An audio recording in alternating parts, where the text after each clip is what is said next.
সুপ্রিয় শিক্ষার্থী আসসালামু আলাইকুম। আশা করি ভালো আছো। আমি আছি রাসেল মোর্শেদ স্যার তোমাদের সাথে। আজকে তোমাদেরকে জানিয়ে দেবো যারা প্রথমবারে নার্সিংয়ে ভর্তি হতে ব্যর্থ হয়েছে তারা দ্বিতীয়বার কিভাবে চান্স পাবে এবং কিভাবে চান্স তোমরা কোন প্রস্তুতিটা নিলে তোমরা চান্স পাবে সেই বিষয়ে আজকে তোমাদেরকে কিছু টিপস আমি তোমাদেরকে জানিয়ে দেবো। দেখো, নার্সিংয়ে প্রথমবার ব্যর্থ হওয়ার কারণ কি? হয়তো তোমাদের প্রিপারেশন ভালো হয়নি, ভালো গাইডলাইন পাওনি, এসব কিছুর সমন্বয়ে তোমাদের কিন্তু প্রথমবারে নার্সিংয়ের চান্স পাওনি। কিন্তু প্রথমবার যে ভুলটা তোমরা করেছো দ্বিতীয়বার সে একই ভুল যদি করো তাহলে তো দ্বিতীয়বারে তোমাদের চান্স হবে না। সুতরাং কি, প্রথমবারে যেসব ভুলগুলো করা হয়েছে সেসব ভুলগুলো শুধরে তোমাকে দ্বিতীয়বার নার্সিংয়ে একটা সিট তোমাকে দখল করতে হবে। সুতরাং কীভাবে তোমরা সিট দখল করবে সেই সম্পর্কে আমি তোমাদেরকে জানিয়ে দেবো আজকে। দেখো, নার্সিংয়ের সেকেন্ডবার চান্সের উপায়, এটা কিন্তু 2025 সালের জন্য তোমাদের টিপসগুলো আমি তোমাদেরকে দিতে চাচ্ছি। নার্সিংয়ে 2025 সালে কীভাবে দ্বিতীয়বারের মতো তোমরা চান্স পাবে। যারা প্রথমবারের মতো পরীক্ষা দিচ্ছ তারাও এই ইনস্ট্রাকশনগুলো শুনতে পারবে, তোমাদের কাজে লাগবে।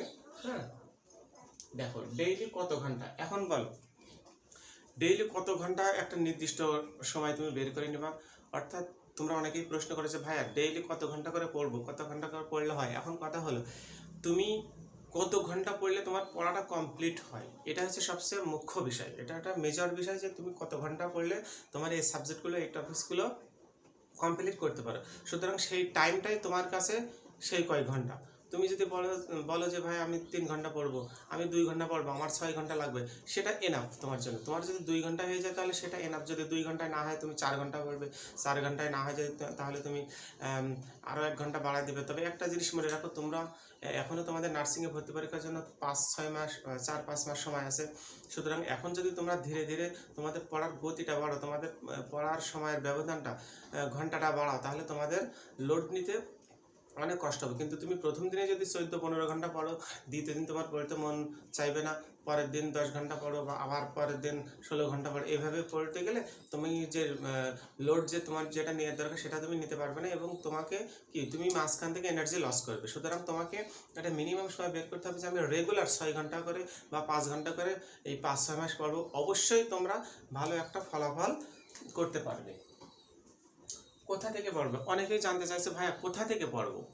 তোমরা কোথা থেকে পড়বা, যেটা আমি একটা টিউটর হিসেবে ইনস্ট্রাকশন দিতে পারি তোমাদেরকে, তোমরা কোথা থেকে পড়বা। এখন যেহেতু 5-6 মাস সময় আছে, তোমরা একদম শুরু থেকে শুরু করো। অর্থাৎ যে টপিকসগুলো তোমাদেরকে ভর্তি পরীক্ষার জন্য নির্ধারিত করা আছে, নির্দিষ্ট করা আছে, সেই টপিক্সের একদম শুরু থেকে শুরু করো, যাতে কোনো কিছু তোমাদের বাদ না যায়। একদম A to Z কোনো কিছু বাদ না যায়। প্রশ্ন করলে যেন তোমাদের আনকমন বলে কিছু না থাকে। কখন পড়বো, এখন দেখো, কখন পড়বে এটা কিন্তু তোমার ফিজিক্যালির উপরে নির্ভর করবে। তুমি কখন পড়বে, তোমার সকালে পড়তে ভালো লাগে, নাকি দুপুরে পড়তে ভালো লাগে, নাকি রাত জেগে পড়তে ভালো লাগে। তবে বেস্ট টাইম হলো ভোরবেলা থেকে সকাল 10টা, 11টা বা 12টা পর্যন্ত। এটা হলো তোমাদের ব্রেনে ক্যাচ করার একটা বেস্ট টাইম হলো এই সময়টা। যদি তোমরা এই সময়টা একটু স্টাডি করতে পারো, ভালো করে বসে পড়তে পারো মন দিয়ে, তাহলে অবশ্যই সেই পড়াটা তোমাদের ব্রেনে বেশি সাপোর্ট দেবে এবং বেশি করে ধরবে এটা ব্রেনে, তাই না?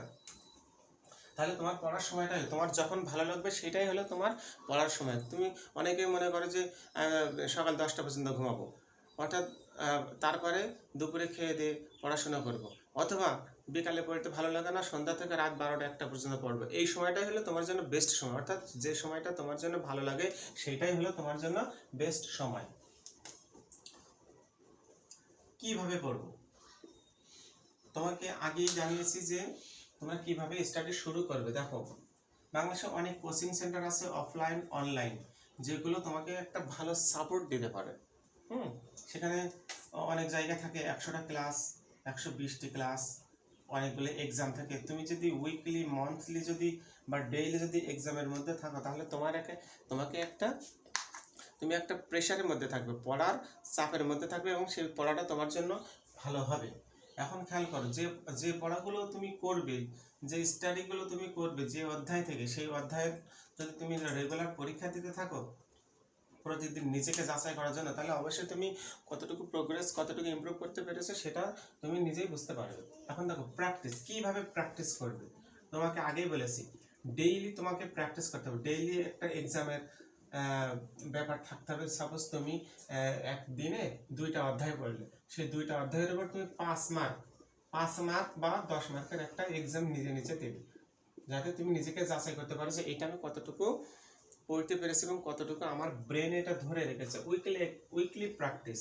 তুমি প্রতিদিন পড়তে পড়তে এক সপ্তাহে যেটা পড়লে, প্রতিদিন পড়তে পড়তে এক সপ্তাহে যেটা পড়লে তুমি সেটা উইকলি একটা পরীক্ষা নিবে। নিজে প্রশ্ন তৈরি করতে পারো, নিজে পরীক্ষা নিতে পারো, অথবা কোনো অনলাইন এক্সামে তুমি ইনক্লুড হতে পারো। এবার দেখো তুমি মন্থলি অ্যাসিড, তুমি এক মাস কি পড়েছো, ডেইলি দিয়ে উইকলি পার হয়ে তুমি এক মাস কি পড়েছো, সেই এক মাসে তোমাকে একটা টার্গেট থাকতে হবে যে আমি এক মাসে এই অধ্যায়গুলো থেকে, এই 5টা অধ্যায় বা 10টা অধ্যায় থেকে আমি এই জিনিসগুলো শিখেছি এবং আমি এটা আয়ত্ত করতে পেরেছি।